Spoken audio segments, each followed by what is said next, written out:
श्री स्वामी समर्थ। रविवार आणि पुष्य नक्षत्र अतिशय शुभ संयोग आहे। हा 7 जुलैला म्हणजेच उद्याच हा शुभ संयोग चालून आलेला आहे। आपल्या मनातील इच्छा या अपूर्ण असतील तर या दिवशी काही छोटे उपाय करा आणि मनातील इच्छा पूर्ण करा। आनंददायी जीवन जगण्यासाठी आपल्याला हे उपाय करता येतील। तसेच आनंददायी जीवन जगण्यासाठी आपल्याला समाधानी वृत्ती ही फारच महत्त्वाची आहे। व्यक्ती कितीही मोठा असेल आणि समाधान नसेल तर ती व्यक्ती अपूर्ण ठरते।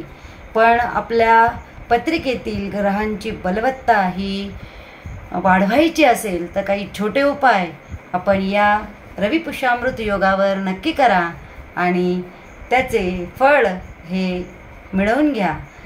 आपल्याला करायचं काय आहे तर एका देवी मंदिरात जायचं आहे। जाताना एक लाल कलरचा त्रिकोणी ध्वज छोटासा आपल्या सोबत घेऊन जायचा आहे।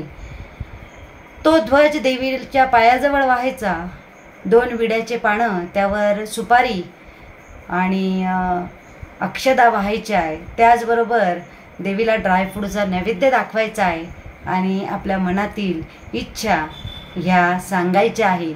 त्याचबरोबर आपल्याला जर असं वाटतंय की आपल्याकडे कायम संपत्ती राहावी आणि आर्थिक चणचण आपल्याला कधीच भासू नये तर आपण आपल्या घराच्या उत्तर दिशेला काचेच्या बाउलमध्ये तांदूळ ठेवा, त्यामध्ये हळकुंड ठेवा आणि उद्या दिवसभर ते तसेच उत्तर दिशेला ठेवा आणि सोमवारी ते पक्ष्यांना खायला द्या।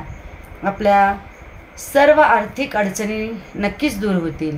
त्याबरोबरच आपण उद्यापासून पुढच्या रवी पुष्यामृत योगापर्यंत एक काम करायचं आहे, ते म्हणजे एक डायरी घ्यायची आहे आणि त्या डायरीमध्ये आपली जी काही इच्छा आहे ती नियमितपणे रोज एकच इच्छा आपली लिहायची आहे आणि पुढच्या रवी पुष्यामृत योगापर्यंत आपण ही इच्छा लिहायची आहे।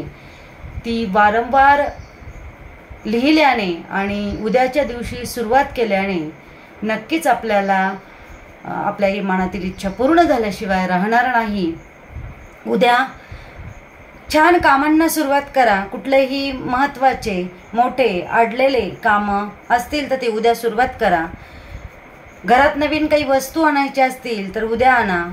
त्याचबरोबर फक्त उद्या टाळायची ती एकच गोष्ट, ती म्हणजे उद्या विवाह करणे टाळावे आणि ही एकच गोष्ट आपल्याला पाळायची आहे।